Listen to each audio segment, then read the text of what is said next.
And here we are, at long last, the Yamaha Connector. If you've stayed with us through the previous video, you'll know that we spent 20 minutes and 36 seconds just trying to find the elusive, not ever-present Yamaha Connector. So here we are, we're out on the journey. We're beginning, I just, again, can't believe how nice this day was because the other days were not.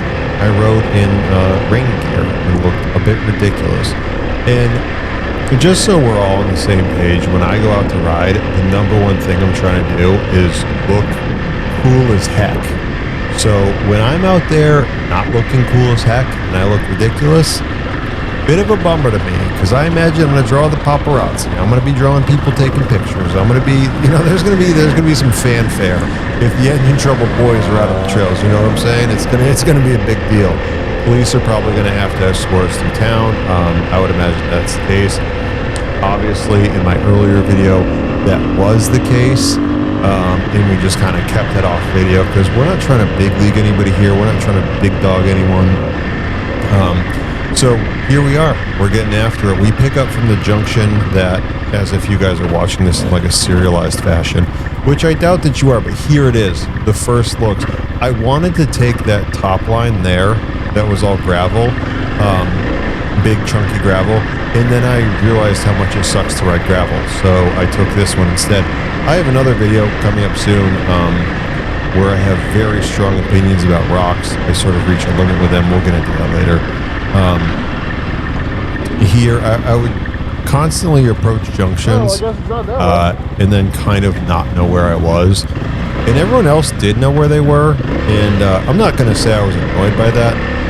It's just, when you lead an expedition, you rely on the people behind you to sort of have that information, fill in the gaps as I am pressing ever forward. You ever see that video, or not the video, the picture of George Washington leading his people, his troops across the Delaware River, and he has sort of that Captain Morgan leg up on the man, I don't know boat directions, but maybe the bow, probably ain't the stern. I think port is side and starboard is, anyways, where he has his foot up and whatnot. That is a man who is unconcerned with direction. There are people behind him figuring out where they're going. So when you see that picture and you watch this video, you're going to look at them side by side and go, wow, I honestly can't really tell the difference between the two of those because I see basically the same thing. What you're watching, more than anything, more than a guy riding on a dirt bike, KLX 300R, with some aftermarket parts. Check out our other video. Riding through the woods of Jericho, New Hampshire, what you're looking at is leadership in motion, truly in motion. Every twist of the throttle, every blip of the clutch, every time I choose to stand up or sit down, that is just leadership in motion. And I just hope everyone can appreciate that. This is just me talking to Floyd. I mean, this is just stream of consciousness. It's kind of fun because there's no expectation. What I might say, what I might not say. But here we are, getting into it. On a previous video, I said that this was some of my best riding, so I'm hoping that the video bears that out. Right now, I mean, that looks like a pretty good pace. That wasn't the best line. I kind of took the craggly bit in the middle. Also, conscious decision. All of our 3.2 subscribers and viewers can let me know. I don't add music to these because sometimes I've watched videos back and I just want to hear the engine, which is kind of funny because I'm rambling into the 4-minute mark here instead of letting you hear the engine. But I also don't really like music, so I'm not sure what I would choose. It'd probably just be Creed on loop. With arms wide open. Just over and over again as I go through this. Or if you listen in, I might be sitting on my dirt bike like I did in that Twista Vista video. Ooh, that's a nice little Twista Vista video. It's fun to say. Say that a couple times. If you're in a bad mood, say that. You're going to be in a good mood. But anyways, here we go. This is, we're getting into some of the good bits now. One of my favorite trails that we had. Some really cool views at other parts of it.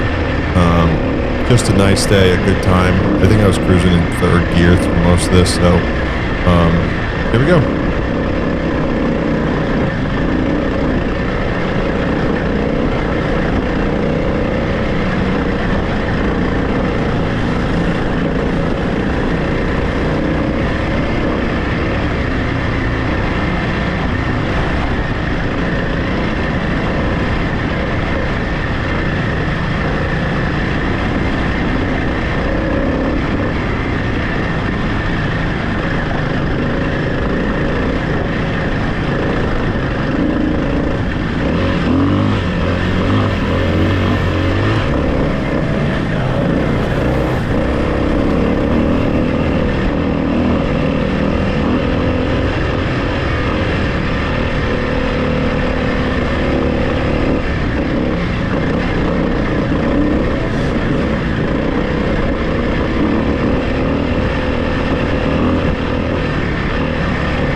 Another thing that's worth mentioning is whenever I'm riding a trail that I haven't been on, I really just go into it with the idea that I don't know what's up ahead. I don't know which way it breaks. It could have uphills, downhills. It could be a sharp turn. It could be rocky as shit.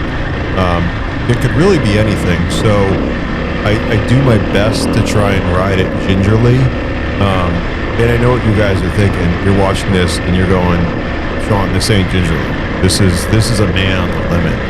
This is, if I looked at a picture of you riding this, I wouldn't really know where the man ends and the bike begins. And if I did see a picture of this, I would imagine the surrounding flora and fauna would be a blur. And it would just like look a complete melding, a symphony of sort of the beauty of nature and then the technological process or progress that we've made since sort of like 1900 forward. And this is like the culmination of all that. Like when you see a spaceship taking off and like leaving the atmosphere, I imagine if you know, this looks probably kind of similar to that. Man, what have you? I ramble and say dumb things, but then look at all of that in God's glory. Yeah, so anyways, I ride it kind of gingerly. I don't know what's going to be up ahead. Remember that tree in the last video? Oh, look at this. I'm cooking now. Let's get back to cooking.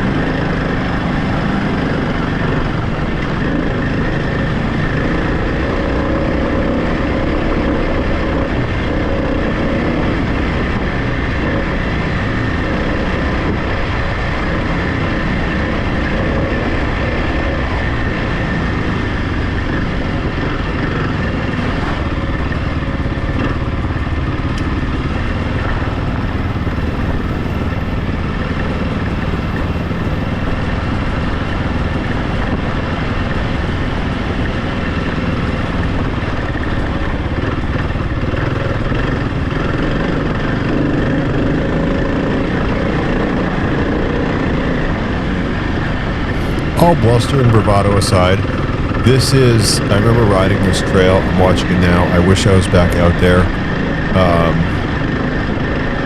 Honestly, like for 2025, top five happiest moments. Just being out there, ripping along on my bike, everything's going good. Little inside baseball for everyone here. I could have hit that rock, but it's fun to, you know, get in the mud and really. These bikes, you know, you can criticize it for being heavy, but at the same time, you have excellent traction. I mean, this is just, for the people who appreciate this and like this, this is like the best that it gets. You're just out there riding, beautiful day, beautiful fall day, you're not sweating, you're not cold, it's just simply perfect. A little bit of inside baseball. So, the first day we got there, it was like early afternoon, I think like 2 or 3 or 4 o'clock, and we went out and we did some riding. And of course I don't have this on video because pursuant to the rule that I said in an earlier video, you never catch on camera what you would like to. Obviously that's true. So there was a part where I like mildly dumped the bike. It wasn't what was happening. I came around a corner, it was going downhill, and the back end started to kick out a little bit. So I downshifted, or I hit the brakes, I forget now, and then I tried to correct it, and the bike, instead of like sliding out where my back end was sliding out to the right, it caught and then flipped hard over, and then when it did, I just sort of tumbled off the bike and didn't think much of it. Later, we're loading the bikes back up into the trailer that we had, and my ankle feels kind of stiff. I'm like, oh, I must have tweaked it, did that thing or whatever. So finally we get back to where we're staying, and I'm hanging out, and the pain is getting worse and worse. And like I said, I look forward to this trip all year. So I was like, this is not good. I've broken a bunch of bones, and I've sprained a lot of things, I've twisted a lot of things. This was like it was really bad. I could barely put weight on it. And so I knew I was just going to ride through it no matter what, unless I couldn't like operate the bike, which it wasn't on the shifting side. So I figured I could probably figure that out. But what I did was my wonderful 3 compatriots, they ran to the store and they were getting ice packs and ankle braces and all kinds of stuff because we're gonna make this work, okay? I'm gonna slap my bashed up fucking ankle into my boot and I'm gonna make this work because gosh darn it, I took the days off of work. I'm spending the money to be up here. I need to be on my bike. I need this sort of throttle therapy out in the woods looking at these beautiful scenic views. So what I decided to do was there's a physician that I know of, good guy, goes by the name of Dr. Goose, first name Craig. Anyways, he and I, when the fellas went to the store, he and I sort of had a bit of a powwow, and we talked about the week ahead of us. We talked about the riding ahead of us, and Dr. Goose evaluated my ability to ride and operate a dirt bike. Now, obviously, when I'm under the advisement of Dr. Goose, I would never be operating a dirt bike. That would be reckless and horrible and awful. But this night, I was kind of down in the dumps, you know what I'm saying? I was thinking, God, it's such good riding. I was thinking that, what if I can't ride? What if I just have to hang out here and watch Top Gear the whole time? Which, not the worst thing that can happen to a person. But so anyways, me and Dr. Goose do a lot of visiting that night that I injured my ankle. So much visiting, in fact, he attended to me in such a way that I could walk without pain. I was, as it has been said, feeling no pain. And so then I went to bed sort of thinking that either tomorrow will be possibly one of the worst days I'll have on this trip, or it's going to be a lot better. But I went into it thinking, with Dr. Goose, under his advisement, of course, that I had nothing to lose. Dude, I'm telling you, I woke up the next day, it felt 90% better, and I was able to ride the rest of the trip because of Dr. Goose's expert wisdom, advisement, and guidance. So this is really, I guess what you're looking at is the results of what Dr. Goose is able to provide in a clinical setting under the right circumstances. So let's get back to the action.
thing. If you're watching this and you're like, hey, buddy, didn't you do a video on a dyno jet and an exhaust, and now I'm listening to a KLX 300R that clearly sounds stock? Yes. I had a coworker. It'd be hard to explain. I don't work with them all the time. I work on different jobs. And he was from New Hampshire, and he said that they ticket pretty aggressively for aftermarket exhaust. We ran into a couple other fellows on dirt bikes. They seem to not know of this, but just to be safe, we all switched back because I just didn't want to like run into tickets. I didn't want to deal with all that. We did not see person one. We might as well have been riding in the woods after the apocalypse because we did not encounter anybody. So I had switched back to a stock map. Well, it was still through the Power Commander. Yeah, I'm sure it was better than stock, but it was stock exhaust, stock header, stock exhaust. And it's funny, I actually had to watch my own video to remember how to do that. It's not something you do all that often. And so I had to put the stock exhaust back on, which really killed me for a number of reasons. I hate the way it looks. I hate the way it sounds. I hate the less power I have. It's the thing weighs like 80 pounds. I could take it off and beat a tree to death with it because it weighs so much. I'm essentially, when I'm wielding Thor's hammer with the weight of that thing. I'm trying not to swear to make it more kid-friendly because I figure this is what the kids are into. Is dirt bike videos, or just, you know, if you want to, you know, we're trying to make content. So, or I could, you know what? Nobody's gonna listen to these anyway, so let me try something out.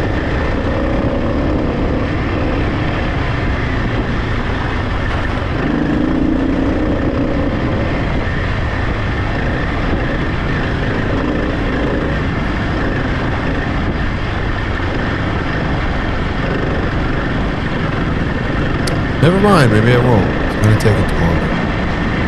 Anyways, let's get back to this wonderful, wonderful scenic view and riding. Look at me choosing these expert lines. And if at any point you go, wow, that's not an expert line, Sean, just know that I did it to demonstrate how to do it otherwise.